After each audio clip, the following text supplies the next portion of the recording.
Welcome to the Lifestyle Chase. This podcast features high performers who have found a way to live their best life while balancing their health, wellness, friends, and family. Proudly hosted by me, Chris Little. Without further ado, let's get started. So, here we are for episode 29 of the Lifestyle Chase. I have with me today Danielle MacDonald. Did I get it? Yeah. Do you prefer Danny or Danielle? I guess I prefer Danny. It doesn't matter. Yeah. People cool. just one day started calling me Danny since I moved to Edmonton, and that's who I've been ever since. So sweet. So before I pressed record, we were chatting about like how your day went today. Take us through like the busiest day that you've had in the last week or so. Oh God, like just every day is pretty busy. So yesterday, for instance, like I woke up. Got ready and I went to a course for work. So we went to like a stroke training course. That was about 4 hours. Ran around, ran some errands, picked up like protein supplements, went to the gym, ran some more errands, went home. I was home by 9:30. I had gone to to get groceries right before then, and I meal prepped until 11 and then went to bed. So classic. Yeah. Because I work tomorrow, so yeah. So is it like with your work, is it sort of shifts or like rotations, or how does that work out? Yeah, so I'm shift work. So I'm right now, like I'm going to be changing my schedule as of March 4th, but right now I'm 4 on, 4 off. Yeah. 2 days, 2 nights, and they're all 12-hour shifts. But you have the option to take extra on your days off, which typically I do, provided I'm not doing something else, but I like to stay busy, and I'm going to school in September, so I need the money. So sweet. Yeah. So let's get into your origin story, because I basically know you from what I know of Instagram. Yeah. And I can see you're like a paramedic, and I've always seen you exemplify a lot of things that make up a strong female. So that's it stands out because a lot of girls are scared to be like, hey, I'm strong as hell. Yeah, I guess. And it gives people that courage that they can be strong as hell. Because like a lot of girls are squatting more than most dudes. And especially if you do it like for scale to scale kind of thing, like a dude your size, for sure you would be stronger than. I can almost guarantee it. Maybe, I guess, yeah. But like maybe. That's cool. That's empowering. That's Thank you. like what we need to promote to people. So tell the listeners a little bit about yourself. Like what do you do for work? What makes you who you are? Okay. Well, I'm a paramedic. Yeah. I'm born and raised in Prince Edward Island, Charlottetown, Prince Edward Island. I moved by myself in 2012. Didn't have a job. Moved right to Red Deer. I had one friend that lived in Red Deer, so yeah, and I right at the time when I moved, I was doing like investment work. But I moved up, I had a little bit saved, like $2,000 saved. I ended up getting a job at ATB and ended up working there until I was like, you know what? I'm tired of office work. I've done this was my entire career. I went to school for accounting, decided I wanted to do investments. I was like, I'm just tired of it. And I just quit and went to EMT school or paramedic school. Holy crap. And then I started working at the airport as a paramedic. And I should clarify, I'm a primary care paramedic. So Okay. There's different levels. And I guess, yeah, I've been doing that for the last 4 years. And then I get bored and I start doing something else. So, I got bored in, like, I like paramedicine, but I needed something in my spare time to keep myself occupied. So I started lifting. Yeah. I was a long distance runner. That was something I carried on from Prince Edward Island. And then I just decided, I'm bored with this too. I tried rock climbing, like outdoor rock climbing, which I still love. I tried powerlifting. I didn't mind it, but the 3 lifts also I need more variety. Mm-hmm. So someone introduced strongman to me, and I was like, this is cool. Yeah, totally. Yeah, this is really cool. Like I get to practice overhead stuff. I get to practice triple extension. There's so many random events. You never know sometimes if you go to an event, sometimes they don't, announce what they're going to have at the show. So it's just varied and it's exciting and fun, and that's how I kind of got into it. That's awesome. Yeah. What was life growing up like in Prince Edward Island? Slow. Yeah? Yeah, it's a completely different pace. Yeah. From Alberta. And that was a learning curve for me. Because when I came out here, I didn't realize like how much of a country bumpkin I was. And I lived in like in town. Yeah. So I had no idea like, what life was like out here. It was a big transition. Like, what did you do for fun as a kid? Oh God, what did I do for fun? I was in figure skating. Yeah. And then I was in judo for a few years. Oh, nice. So I primarily did judo. Yeah. I ended up getting hurt and then not being in judo anymore. So, but yeah, that's I tried to stay busy in activities. Yeah. How long did you do figure skating for? Because everybody I know that does figure skating, it's like from the point that they're like 4 or something until they're 16, and then they just stop. Well, yeah, it's kind of similar. I didn't do it for very, very long. I wasn't very good at it, so I didn't like it. But I started figure skating, I think I was in grade 3. Yeah. So I think I would have been 7. Okay. Yeah. Yeah, 7 or 8. And I think I did that until, I think right before grade 6. I was only in it for 2 seasons. Okay. 2 or 3 seasons, so. If you could say one lesson that you learned from your figure skating experience, what would it be? I guess like that it's never too late to start, because when I was in figure skating, that was the first activity I'd pretty much ever done in my entire life. Up to that moment, I never really participated in sports or anything. But you start at different levels, and then you kind of practice amongst those levels. So I think I started on like level 2 because I was a little bit older, but I was still with kids that were, like you said, like 4 or 5 or like quite young, right? Yeah. And at first I was a little embarrassed, being an older child and, having to look at the other children that are my age just killing it on the ice, right? But, I was persistent, and I went into my first competition and I got 3rd. I got bronze, and that was the first medal I'd ever received in my life. So I was pretty proud of myself, regardless. And yeah, I guess that's a lesson that I learned. Like, it doesn't really matter. You can still make yourself proud. It doesn't matter what age you are or when you're going to start, but you can still just nail it. And it's cool because I feel like you've been able to apply that to so many of the other things that you've tried. Oh. Like when did you start running? What's that? When did you start long distance running? Like what's your legacy story for that? So I used to drink a lot and like party a lot when I was in my teens, and I just got tired of it too. Around whenever I was 20, I kind of stopped everything. I still drank a little bit, but I've never been like much of a drinker. It just doesn't interest me very much. But I had gained so much weight at the time. Like I wouldn't say overweight, but I was very fluffy. So I remember, and I mean, like, there's nothing wrong with being whatever weight. I just wasn't feeling very comfortable. I wasn't healthy. I was smoking actually at the time too. So jeez. Yeah. What the hell? Yeah. I had been smoking since I was like 16. It's sort of just what you do in PEI. You drink and you smoke and you do drugs. So, like I was smoking, like I was not healthy.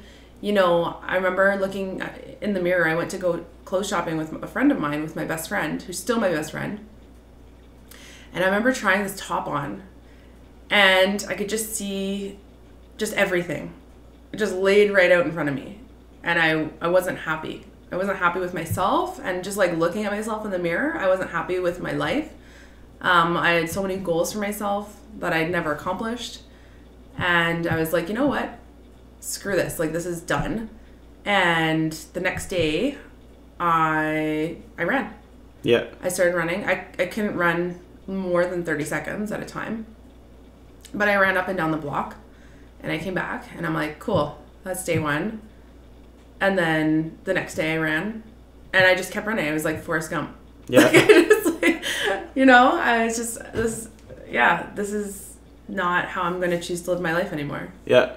What were the first things that changed as you like built in these habits and changed your day to day? Like every day you're like, I'm gonna go out and run. That's what I do. I run. Like what changed? Just oh my gosh, everything. It was like a life-changing experience. I still love running. I'm actually incorporating more running into my training now, just for my mental health, because that's how much I enjoy it. I don't. It like helped me practice like mental fortitude. You know, to just like running is very hard. It's very hard and makes you want to quit right away. But it. You know, if you just keep like looking ahead and you're like, you know what? No, I'm going to make it to that lamppost. Okay, I made it to the lamppost. Like, I'm going to keep making it until I hit those dumpsters. Like, it makes you practice patience and you kind of run through the pain, I guess. So I guess, it just helps fortify your mind and you become stronger just in every aspect. Yeah. Right? And it carries forth into your regular life as well. So that taught me a lot. I was eating better. You know, I was pretty, like my stomach was all screwed up before from just not like taking care of myself, and all that had kind of changed. Just everything. It was wonderful. So what inspired the move, like when you left PEI? Well, so I had been living on my own for a bit, and both my parents kind of got sick or injured at the same time. My dad got really sick, and my mom had been like, she had gotten a knee replacement and then was in a car accident on top of that. So I was like, you know what, I'll move home. I'll help them out. I'll pay them rent. And then it's cheap rent for me as well. So I was living with them, and, you know, they gradually got better, and I continued to live with them. And I just was like, you know what, it was like 22. I was like, I'm 22. I'm living with my parents. They're pissing me off. Like, I'm pissing them off. A friend of mine had moved, and, you know, I was making really good money. I was making like $13 an hour. And I'd been in my industry at the time for like quite a while. So I was like, you know, I'm done. And I just bought a plane ticket and moved. Holy shit. I left my car. I left my family. I left everything. I moved. What was that like? Like the first day you land on the plane, you're like, shit, what do I do? Like, what was that experience like? I was crazy because I'd never been on a plane before. So, of course you hadn't. No, I'd never been outside the Maritimes. I like kind of traveled within the Maritimes. Even when I was a kid, we never went anywhere too poor. Yeah, just like wherever you could run. Yeah, right? Yeah, exactly. Like, so, I'd never been on a plane before. And then going to Toronto, I'd never been to Toronto. Yeah. Going to the Toronto airport and trying to navigate that. It was, I still don't know how I made my next flight. Like, but I did, and yeah. Did you look intense. Like a lost sheep? Like, it must have been such a culture shock. Oh, I did. Yeah, I remember just like going up to the different like attendants at the different airports, and I'm like, can you please help me? Yeah. Can you please like tell me what's a gate and how do I get there? What was the most embarrassing thing that happened in your airport journey between like here and like because you settled down in Red Deer, right? I did, yeah. Okay, so in that whole trip, what was the most embarrassing thing? Oh God, I don't know about embarrassing. I don't remember embarrassing. I'll tell you the most embarrassing thing, because that was 7 years ago. Yeah. It was 2012. I do remember the most embarrassing thing that's happened to me, like, in transitioning into... Sure, that works. Yeah. I remember I just moved. Actually, sorry, I moved, and then I ran, actually, my first half marathon there. Nice. Yeah, in Red Deer at the Woodies. Yeah. And there was like a medic at the end that I recognized from the gym, and he recognized me. So next time we were talking, next time I was at the gym, he ended up talking to me, and anyways, we ended up dating. And like, I'd still been so fresh to Alberta and just fresh to just life in a bigger city, you know, quotations, like not, Red Deer's not very big, but a lot bigger than anywhere in PEI. But anyway, so I get there and I'm dating him, and I'm at his house one day and we're making breakfast, and I remember he's like, hey, like, let's make fresh orange juice. I was like, absolutely, that sounds awesome. So he hands me some oranges, and he's like, yeah, the thing's just over in the corner there if you want to just, make some orange juice. So I'm like, okay, sweet. So I cut the oranges, and I start grinding the oranges on this thing, like the orange juice grinder, whatever you call it, the orange juice maker. And he looks over at me, and he's like, what are you doing? I was like, making orange juice? And he's like, yeah, do you want to plug it in, maybe? So it's this automated machine. Yeah. And I had no idea. Yeah. I'd never seen it before. Right? That makes sense. I don't think I've ever used an orange juice machine in my life. Yeah, it's the same thing, but you plug it in and it rotates. But growing up, I've never had anything like that. And I mean that's just something so simple that it just kind of makes you think the lifestyle difference, right? I couldn't have afforded anything like that when I was in PEI. Totally. I wouldn't have even known about it, right? It's too bougie. So, it was just stuff like that. And I started to realize how sheltered I'd been just from a lifestyle difference. Did you guys have a microwave? Yeah, we had a microwave. Okay, good. I had to check. I had to ask. A lot of kitchen appliances, no, different ones, but yeah, it was just a lifestyle change. I was making, I was making $13 an hour versus $26 an hour when I was at ATB. So totally. Yeah. What kind of a kid were you in school, in elementary and in junior high kind of thing? Were you a jock? Were you a nerd? Were you? Oh, I was kind of nerdy, a little bit. What was your favorite subject? What was the thing that you were the smartest at? Probably math. Okay. Yeah, just anything that's a logical, rational thing that I can work my way. Has a around. finite answer. Yeah. Because social studies and I know I took a philosophy class at Grant MacEwan and I was just what do you mean you answer this stuff? It's just people's perceptions of things. They change. The answer changes, right? Depending. Yeah. And I could normally, when I was in school, I was good at English and stuff because I could kind of bullshit my way through some stuff. But, the stuff that I enjoyed, I really enjoyed physics. Yeah. Pre-calculus, different things like that, so. So what inspired you to get into your first career? Because it was money, finance-based kind of stuff. Completely different, yeah. I just wanted to be somebody...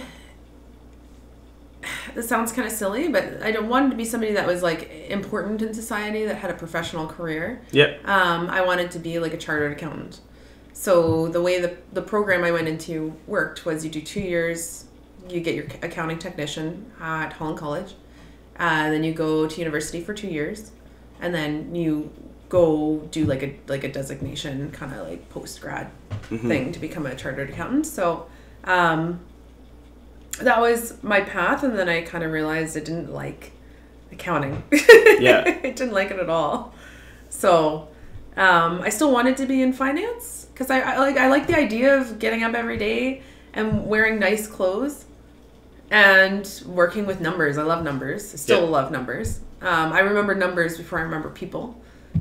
So I ended up just transitioning over. I wrote my Canadian Mutual Funds course, and then I ended up writing my Canadian Securities course. I wrote my IFIC, which is a insurance one. I kept getting all these small little courses. I ended up working, like I said, at ATB here in Red Deer. Yep. More specifically, Stettler. I traveled to Stettler every day, and I didn't not enjoy my job. I knew there was something else for me and something else I could be doing. So. And that's so many people that I know. That's most of the people who have any involvement in fitness at all. Yeah. A great deal of them, not all of them, but a great deal of them completely changed their career. Wow. What was the toughest obstacle that you had in getting your schooling? Because how much years of schooling did you have to do to get your accounting and all that stuff? So it's a 2-year program. Okay. I decided kind of midway through that I didn't like it. Okay. Which was good because I didn't waste their time. I didn't waste my time. But the other schooling, so the Canadian Securities course, it's all at home. Oh, okay. You take the course. You still write in like a professional building, but you do everything to your own leisure, I guess. Yeah. So it's about a 6-month course. Yeah. I want to say full time because it's in two sections. There's like part 1, part 2, and they're both very hard. I will give it that. Mm-hmm. It's a very, very hard course to take. I had to try it like multiple times before I actually ended up writing, even because just even the course content is so confusing, I guess, and it's abstract, right? Because you can't really see it. It's numbers. You have to just figure it out, and you have to understand it, right? Yeah. You have to understand the investment industry. You don't get to see it, if that makes sense. Yeah. No, that totally makes sense. Unless you're looking at like a ticker or something, you know what I mean? But so that's a little difficult for people probably that are visual learners. I just kind of powered through it. Yeah. I was just like, this is gonna in the end be better for you. So. With it being like self-directed, like basically if somebody didn't tell you to work on it, you wouldn't work on it. Or like you didn't go to a class to do the thing. Yeah. So you had to say, hey, I have to work on this, right? Yeah. What was your biggest struggle with that? Because I know like there's tons of continuing education that people sign up for. And it's like, I don't really feel like it. You know what? I have ADHD. I was diagnosed as an adult. And I was very distracted while I was studying. So I would study for hours and hours and hours and maybe only have real study time for like 1 or 2 hours. Yeah. Of actually like reading, comprehending, and, going forth in the book. But, I would constantly I would have my book open and I would be okay with the distractions. I would just kind of rein it in. Okay. So, I'd be on my bed, I'd have the book open, I'd be reading, and then if I felt like I was getting distracted, no problem, just go on Facebook, get it out, and then go back. Yeah. Because if you force yourself, you're not going to want to do it, right? Yeah. So, it took me like probably longer for the first half of the course than it should have. But that's what I needed. Yeah. Yeah. Totally. At-home learning is very hard. Yeah. Very, very difficult. So knowing that stuff about yourself, is there tools or skills that you've built for if you had to do another certification or something and like force yourself to focus kind of thing? Yeah, so just the same thing. It's worked for me actually in everything that I've taken because most of the courses when you go into investment work, most of them are all self-directed. Yeah. That's just how they, I guess, offer all most of the small short courses. So I'm actually going to advanced care paramedic school in September. Yep. And that's going to be a mixture of at home, like online, and labs where I have to be in school. So it's going to be pretty much the same thing starting in September. So that's going to be a challenge, but it's worked for me. So just, maybe set a time. This helps other people. I don't do this, but it's the same idea. Like I can usually rein it in pretty good. Other people will set a timer, and it's the same thing. So set a timer for a certain amount of time of study time. Set a timer, allow themselves whatever that timer time is to like embrace their distraction. Go on Facebook, watch like a little bit of TV. Timer goes off, go back to studying, and so on and so forth. So that's a trick that some people do. I just kind of freeball it. Yeah. Well, I mean, if you have that self-awareness to rein it in, that's awesome. That's great. Because like it's a skill that you'll need. It's just like being able to lift things. Like you can't lift things if you don't know how to lift things. You can't focus if you don't know how to focus. Exactly. It's all stuff that you kind of learn, right? Over time. I'm 29. I turned 30 this year. So it's not just, like I'm learning how to study for the first time. Again, this is my second career, and I've tried other things too. Like I learned, I took my personal trainer course. That was self-directed as well. Took my ACE Fitness. Yep. And I just kind of like learn what works for you. Totally. I forced myself to do them because I wanted the end result, not knowing how the process was going to go. Mm-hmm. And I just kind of worked something out for myself. Yeah. What would you say are the major differences between primary care and the other one was emergency care that you're getting, or Advanced care? Advanced care, sorry. Oh yeah, no problem. A lot of people don't know the difference, right? There's a big difference. So advanced care paramedics, they can actually provide narcotics. They have like not just narcotics, but like a wider range of other drugs. A lot of life-saving drugs that we can't administer. As well as they can do like more invasive procedures. So they can actually like do some surgical procedures as well. They can intubate people. They can crike people on the road. They can,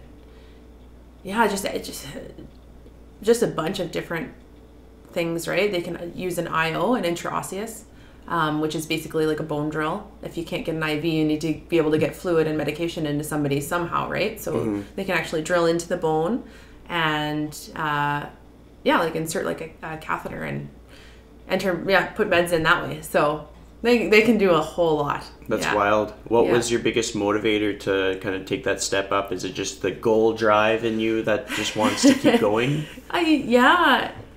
Absolutely. Like there is that. And a lot of the advanced care paramedics that I've worked with, I really admire. Yep. Obviously some that you work with, like not so much, or that, that you look at them and you're like, if they can do it, I can do it. Yeah, like everything that we do, every field of work is going to have like that full spectrum. Exactly. And if you surround yourself with like the highest performers, then you're going to find yourself becoming closer to them. Exactly. And that's my thing too, is like I've always wanted to be a small fish in a big pond. Is that how it goes? Instead of like the big fish in a small pond. Totally.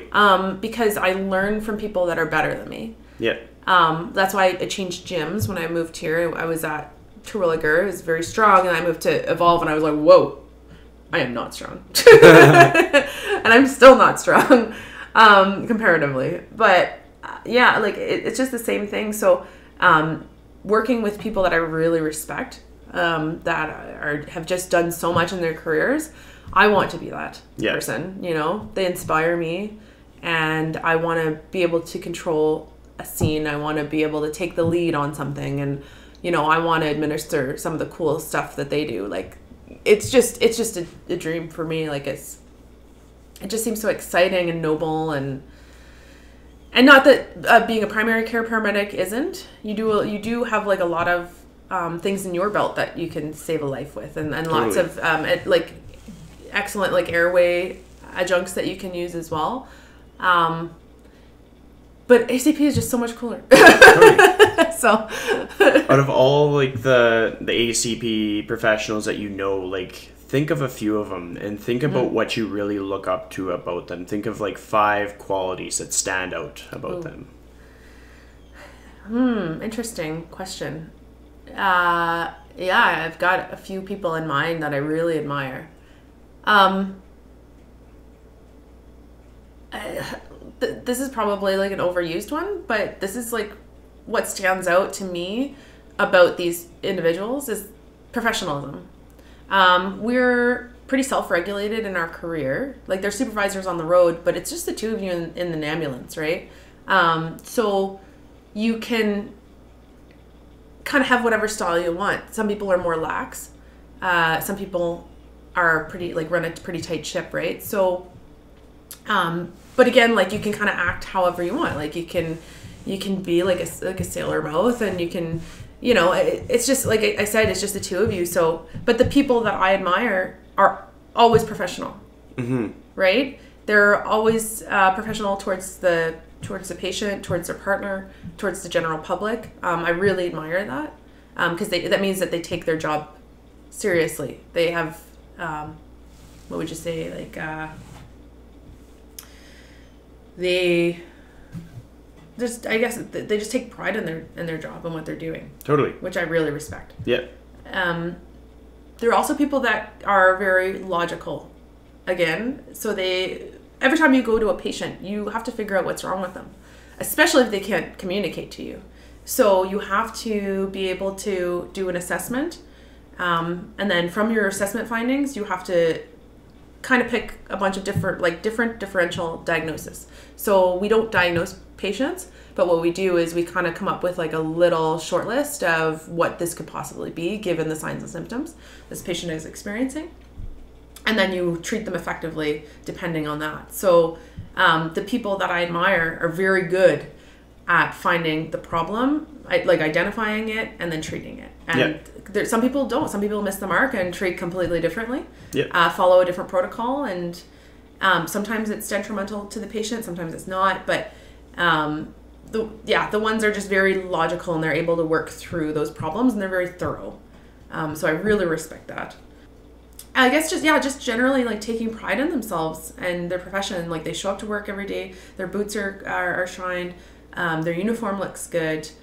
They've got all the stuff that they need on their belts. Some people are very bare bones. Like I'm pretty bare bones, I admit. I don't like having a lot of stuff on my belt because I hurt my back, so it kind of pushes my back out when I sit in chairs.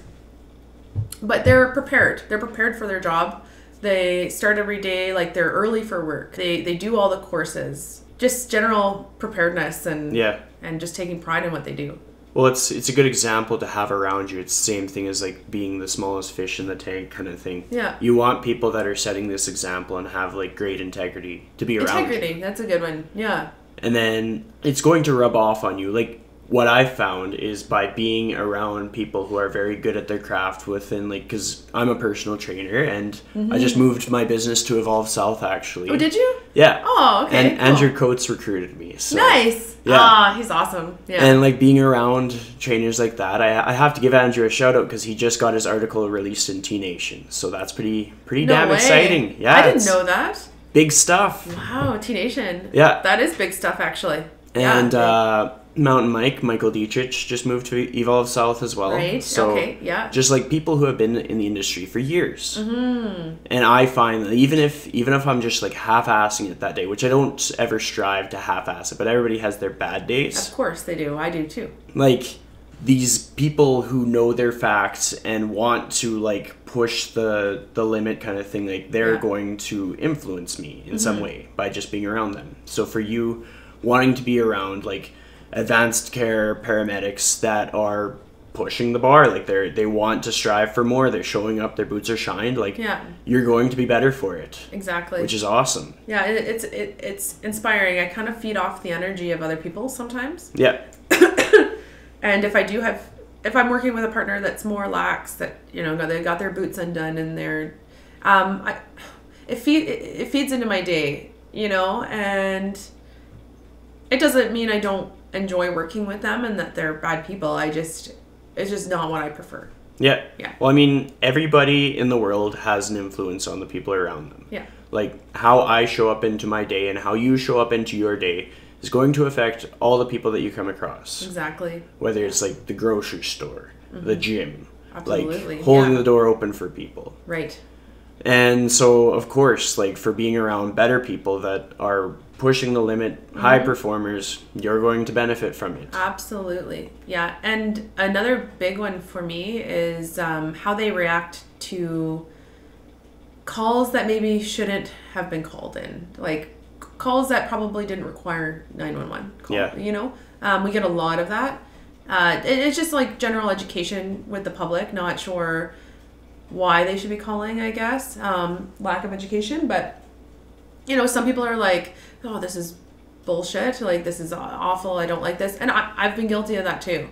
But the people that I respect, they're like, you know what? I have a 12-hour shift. So if I have to show up and it's, something that I don't deem as appropriate, whatever.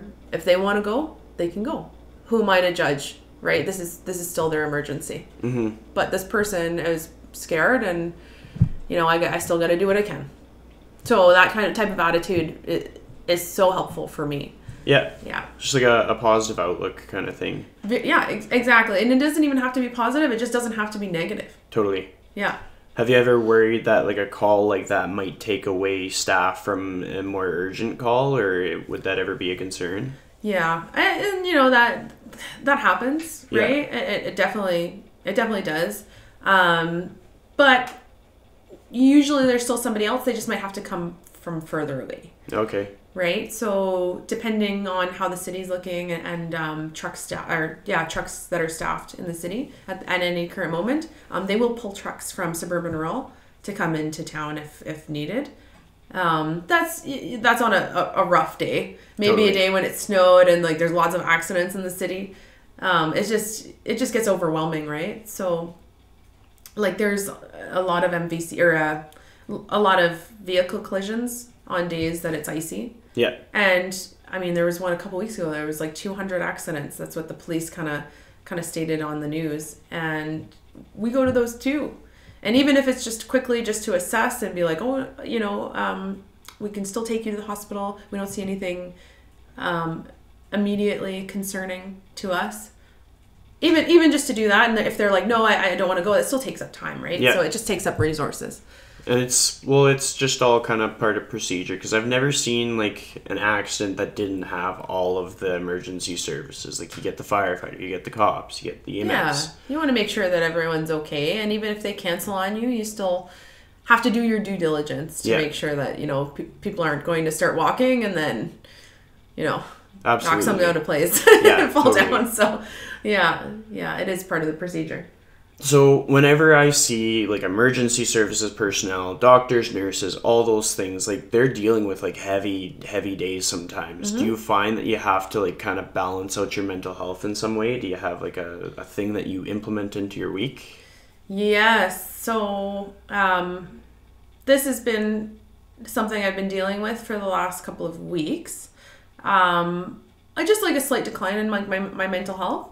I've noticed I've been a little bit more irritable. I've been kind of carrying that with me. I kind of go through phases where, I'll do that. I'll be more irritable towards people, and it usually is like after work. I'll be like snappy, and it's not because I'm reacting to that person. I'm just reacting to my day. Yeah. And I've been trying to like track my emotions and trying to be like, okay, so I feel this way, and it was probably because of this. I had a very frustrating day, and yeah, I've been journaling a lot, I guess. Yeah. I've been journaling to kind of process my emotions throughout the day, so I can recognize them and be like, you know what? Normally, this situation would be very frustrating, and I would carry it forth, and you don't even realize you're doing it. You really don't. But that's why you track it, right? And then also what I've been doing is at the end of the day, taking 3 things that I think that went well in the day. Yeah. That I'm grateful for. So, and that's been very helpful. It's been changing my mindset a little bit from like negative self-talk and negativity to more positive. I agree. More positive self-talk, yeah. And even just on the road, like the way that I got my frustration out before was that I had a little bit of road rage. And I found lately I've been getting way less frustrated at drivers. And that's a big thing for me. So yeah. I know that my mental health is actually like I'm doing really good towards, bettering myself in that way. So well, it's important to like own our health in all aspects, because so many people are like, oh, mental health, like I don't have that. They kind of shove that away, like that just goes in the closet and never gets dealt with. Yeah, gets bottled up. And it's just like, if it's kind of like how you're rehabbing your back injury right now. Yeah, like just imagine if you shoved that into the closet and you're like, I'm just not going to talk about my back injury. Yeah, and like 10 years from now you might be sitting in a chair just permanently.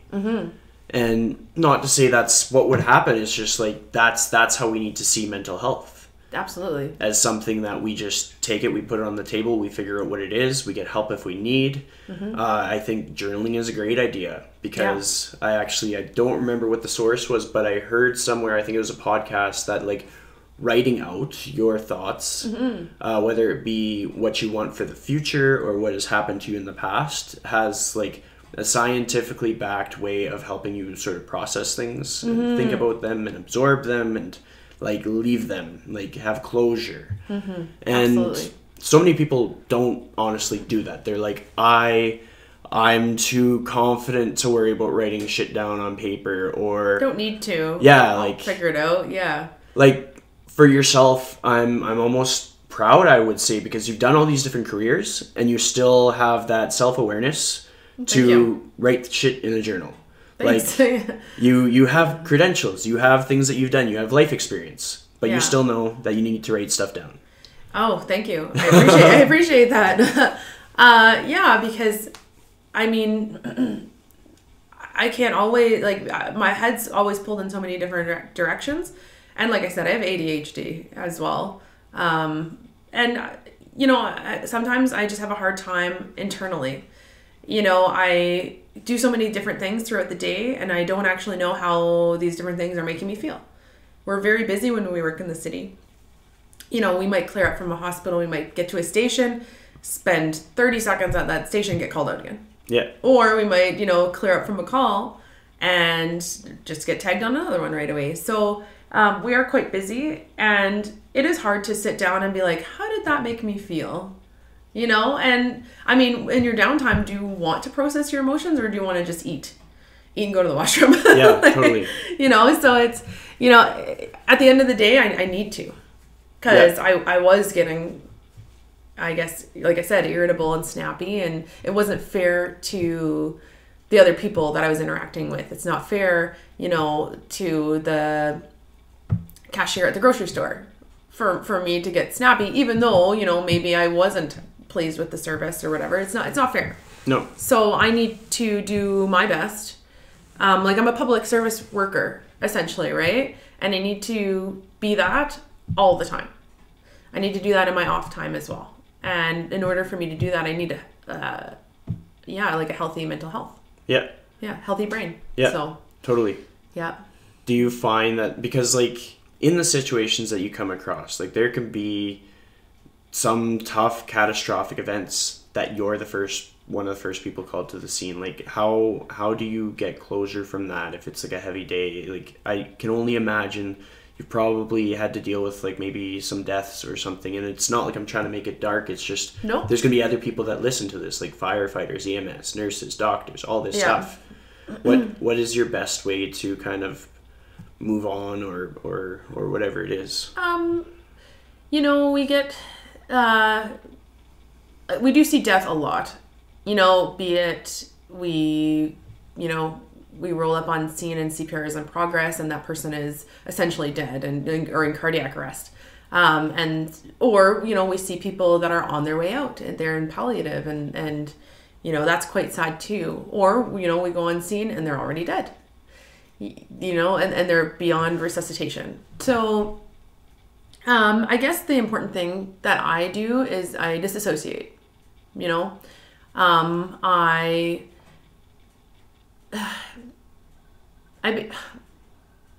basically, I sympathize, but I can't empathize. Yeah. I can't. Yeah. Once you start empathizing with every single call that is dark or sad or tragic, you're going to end up losing your emotions. Like, you're going to end up losing yourself in those calls, right? It's going to affect you a lot deeper than if you were able to just disassociate from it, right? Which is probably, like, it might sound kind of dark to other people that aren't involved in emergency services, but it's what you have to do. You have to protect yourself. Mm-hmm. So that's a big one for me. We don't always get closure. Sometimes we're still at the hospital doing our paperwork and we're able to kind of check in. Especially if like CPR is in progress, if we're there for the next like 20 minutes, half hour, we're able to see, okay, was this person resuscitated or not? So you can kind of get closure that way. But for other things, sometimes you don't, you know, and you just have to be okay with the fact that you don't know what's going to happen to this person.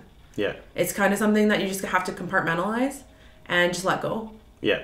So, yeah, there's definitely been patients that have gotten to me. I had one patient that was like palliative cancer patient, and I'll always remember her. She was the one call that made me cry ever, and she hugged me before I left. I brought her back. She had just gone to her the cross cancer to get chemotherapy, but they basically said no more chemotherapy. It's actually going to make you worse and you're beyond your cancer spread. Get your affairs in order. So I listened to all that, and then I took her back to the hospital that she was at because she had she was just being transferred. I was on a transfer car that day, or sometimes when the city is slow, we do transfers as well.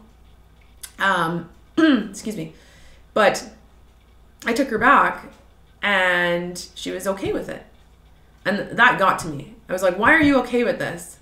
You know, your life is ending. Like, how are you?" Like, I just couldn't process that. And her family was there, and they were okay with it too. Everyone had let it go but me. And I'm not even involved in this woman's life. So I, at the end, I was cleaning up, and I'd given my report back to the nurse, and the patient gave me a big hug, and she was like, "I hope you have a good rest of your life." And I was like, "Okay." And I couldn't hold it in, and I ran out. I cried for the next hour.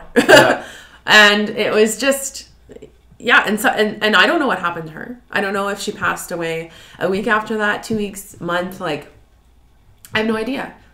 Then you just have to just deal with it. You just have to be okay. And you have to just, if you had a pleasant experience with that person, you just need to know that you made, even if even just transporting that patient for, a couple of hours, you need to know that you made you gave them a positive experience in the last hours that they have.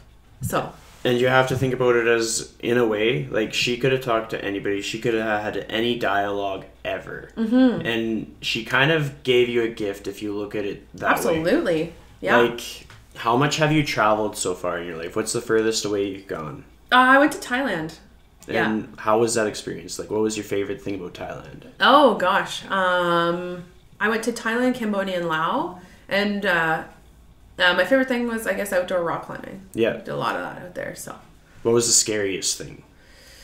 The scariest thing was that was the first time I traveled outside of Canada. So. That would be another culture shock. That was pretty scary. Every time you step on a plane, it's what is this? Yeah, everything. I was like, this is a brand new, environment. I don't know what that thing is over there, Did you travel with a group? Was it by yourself? Was it one of those pre-structured trips? Yeah, it was a pre-structured trip. So I went with Free and Easy. Yeah. It was a 25-day trip.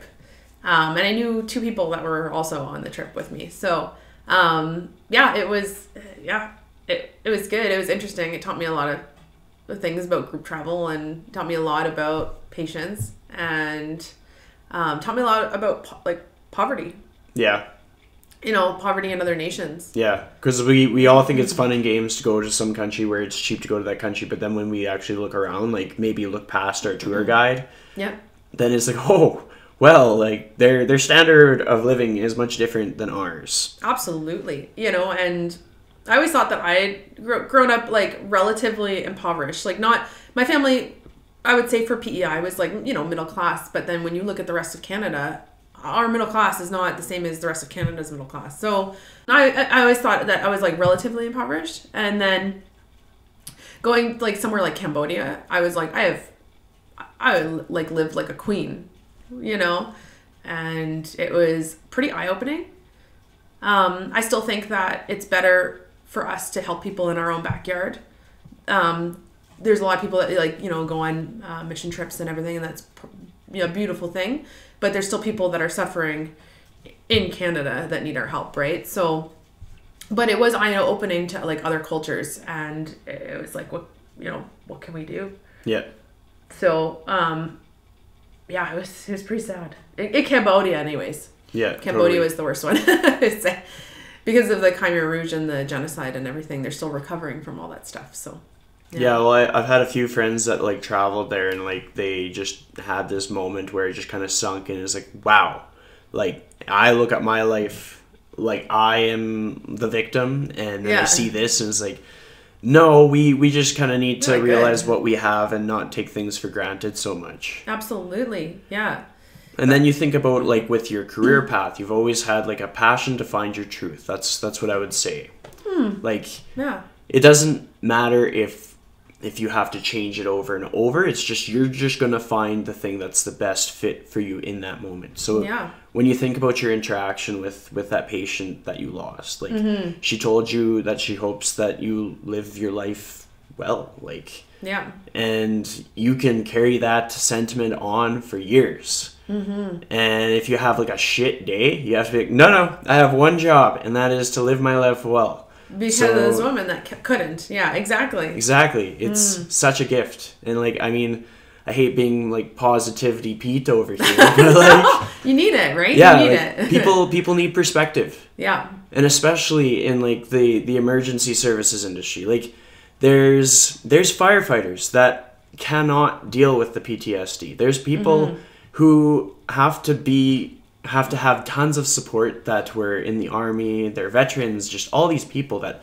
it could be just the way that they're too empathetic, and it just like wrecked them. Like I think about the industry of serving people that it's out of your control, they might die, something bad might happen. I'm like, I couldn't handle it. It would destroy me. Yeah. Because like I am wired to be like full on empath. Like this podcast is to help people. Yeah. And so if something was that far out of my control and I had to show up and just watch somebody pass away, it would wreck me. Yeah. And so every time I come across somebody that can do it, that has that mental strength to journal at the end of the day, to do whatever it takes, I'm like, hell yeah. So that's a big part of why you're on this podcast, because you exemplify like physical strength. You create an example for people who are just getting started in the gym, that are like, like the idea of like being strong and female it's not possible. I'm like, it's possible. It's freaking super possible. Like, I think on your Instagram, there's a picture of you just lifting up a dude. And I'm like, that's the perfect personification of like Thanks. girls being strong. Like, oh, that's funny. Yeah. Because people think like strong woman, and they're thinking like, it's just like a 6'8", just giant lady. But like, you've got a smaller frame, but you're strong. You make the most of what you have, which is what we should all do with our life, mentally and physically. Just make the most of what we have. Absolutely. I totally agree with you. Yeah. So I got some quick questions. Sure. Yeah, absolutely. Pizza or lasagna? Ooh, oh my God. I didn't realize you're going to bring the tough questions out at the end. I'm going to have to go with pizza. Okay, what's your favorite kind of pizza?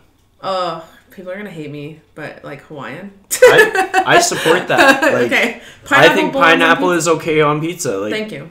You gotta have variety in life. Yeah. What's your stance on donair pizza? No. What the hell? Wow, I know. And I'm from the East Coast, right? You'd think you'd like donair pizza. No. Is it because you're from the East Coast that you don't like it? I just don't like donair meat. I don't know what it is. That's fair. It's very what is it? You know, what animal does it come from, and where in that animal does it come from? It's just I can't do it. It's like the hangover bologna. Like you don't know, and you just would rather not know, and you just like the sauce, and it's all good. Exactly. Like pineapple is refreshing. It's a treat. You know, I feel like I'm on a tropical island eating pizza, and then you've got this other stuff where I'm like, am I in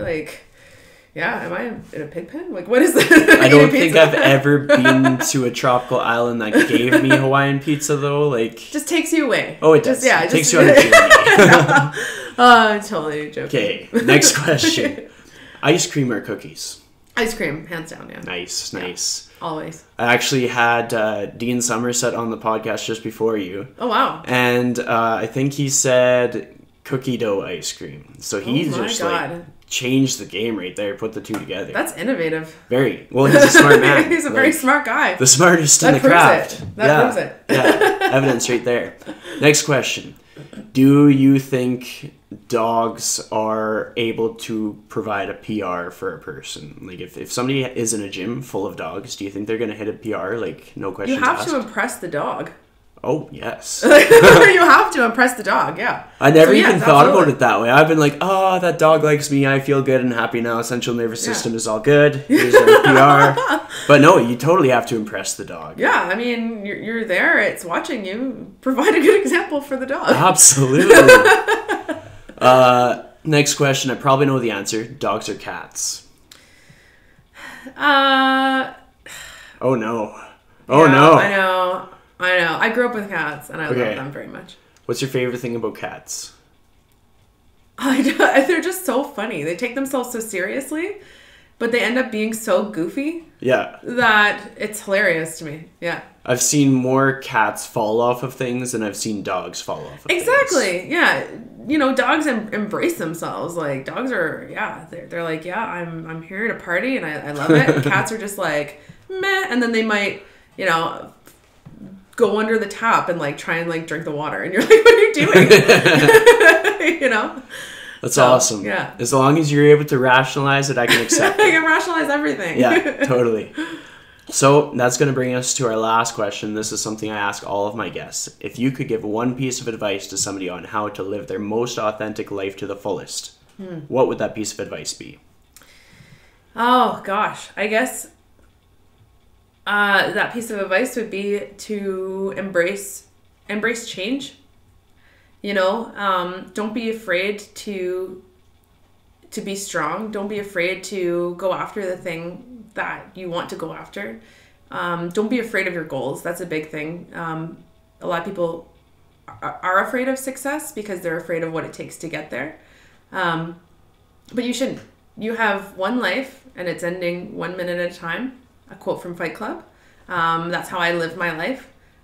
One day you're going to look back and you're going to be like, well, I didn't do anything that I wanted to do. And here's the end.